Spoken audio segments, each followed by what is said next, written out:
Good afternoon, everyone. Next Generation Weather Forecaster here at StormChaserJS.com.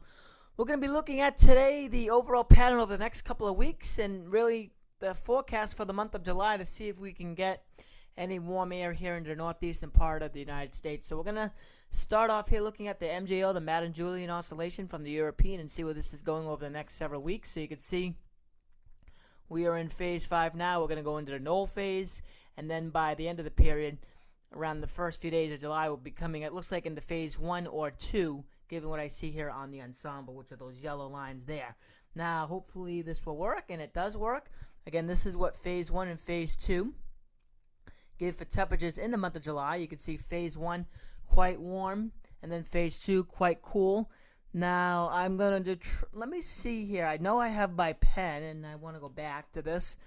Draw this pen up, and I want to see if I can make it thicker than what I had last time when I did this video.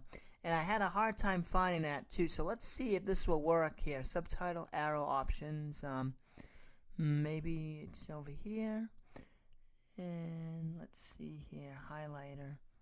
I'm going to just test this out on the screen here to see if that works. I don't like the way that works. So let me go over here. Let me erase all the ink, and I'll just stick with the pen for the purposes of this video. And I'll change my pen color. I guess I'll leave it red. That may work for a lot of what I'm doing here. So I'll leave it red. But you can see phase 1, somewhat warm here in the northeast, and then phase 2, widespread cool across much of the country. So that's what phase 1 and phase 2 of the MJO look like in the month of July. Moving on to the Teleconnections, we're taking a look here at the European ensembles for various connections. So this is the Arctic Oscillation. You can see that remaining negative.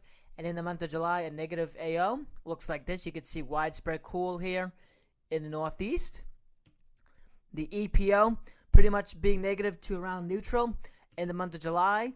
That pretty much means slightly above or slightly below normal average temperatures here in the northeast, with the core of the cool centered in the Midwest. If we take a look here at the WPO, negative in the month of July. It looks like this. There is some warmth, so there is a lot of contradiction here within the models, and you'll see that too as we continue to go through this.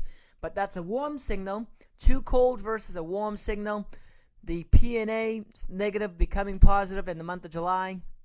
It gives pretty much neutral temperatures in the northeast for the month of July. Now looking at the European ensemble, you can see this is day 3. The trough heading off the coast here. We got this ridge at 500 millibars trying to build up, and you'll see that as evolution here.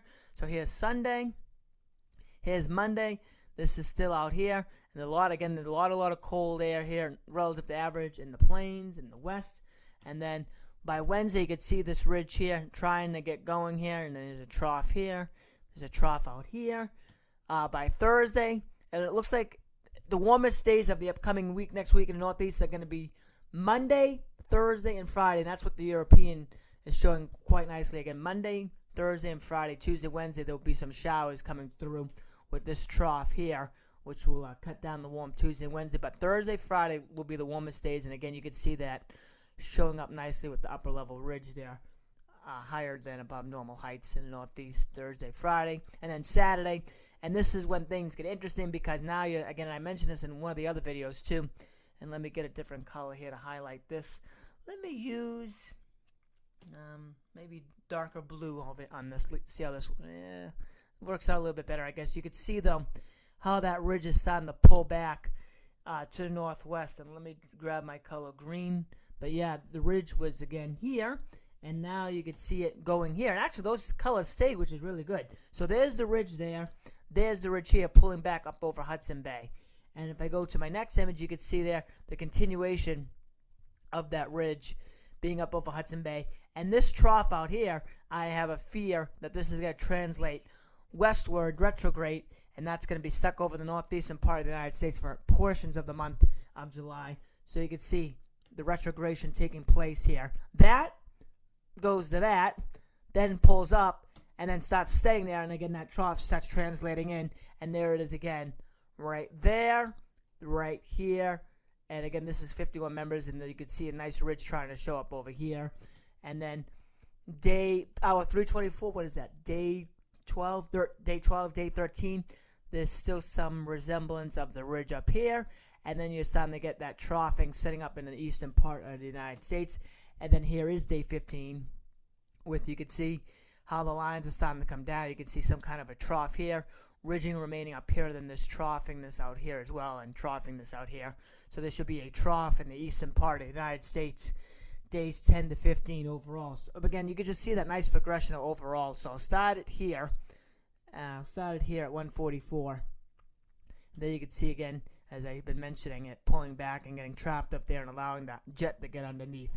Now looking here at the JMA, this is the Japanese once a week forecast. So we're taking a look here at the 500 millibar pattern. This begins this upcoming Saturday, so in 2 days. So this is next week.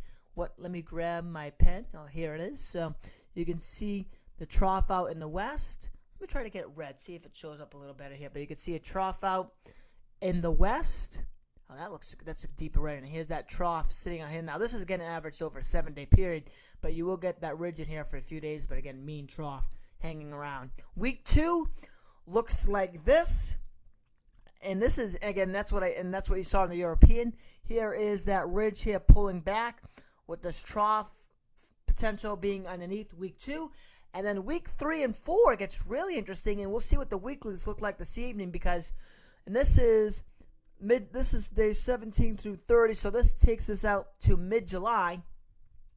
So this is an average of 2 weeks, so maybe week 3 is cooler and week 4 is warmer, but week 3 I think will be cooler given what we're seeing day 10 to 16 there.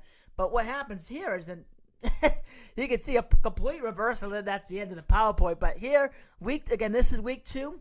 And you still have this little bit of a vortex, and let me grab that pen back, because it looks like I lose the pen once I close the PowerPoint.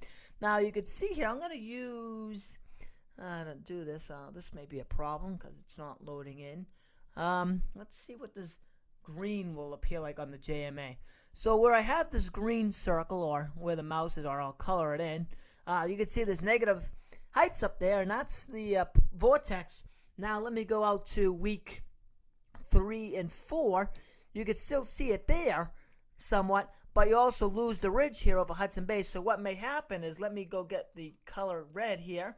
What may happen is that this vortex is still over here, but maybe you'll get more ridging here with this trough being further off to the east like that. So a very interesting pattern, definitely going into the first few weeks of July.